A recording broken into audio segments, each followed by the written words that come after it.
Olaya Rodil, deputada do Bloque Nacionalista Galego, ti hubo un vídeo que se fixo viral precisamente porque falabas dunha sentencia histórica do Tribunal Superior de Xusticia de Galicia con respecto a unha vulneración de dereitos da CRTVG. Sí, no caso de Carlos Jiménez, non? Que creo que é moi coñecido por todo o mundo pola gravidade dos feitos que se probaron nesa sentencia que condenou a CRTVG pola vulneración de dereitos fundamentais, o dereito á liberdade de expresión e o dereito á tutela xudicial efectiva, que son dous dereitos fundamentais que en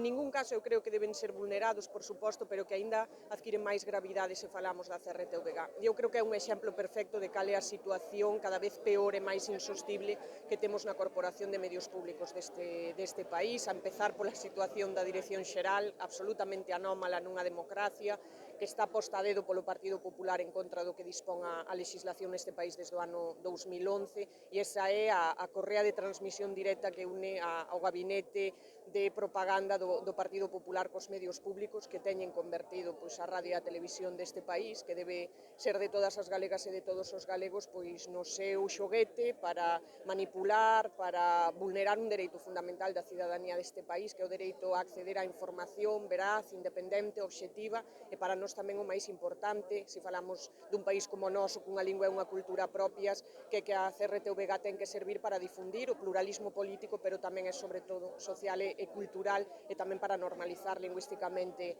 a lingua galega. E hoxe non temos iso, hoxe o que temos é unha corporación ao servizo dos intereses do Partido Popular, e o que reivindicamos hoxe aquí moitas organizacións moi diversas é que se garante ese dereito de todas e todos os galegos a ter uns medios públicos ao servizo do pobo, ao servizo do pluralismo e da diversidade que hai na sociedade galega, e non ao servizo dun partido, neste caso do PP, que o único que quere instrumentalizalos para aferrarse ao poder. Moitas gracias. A vos.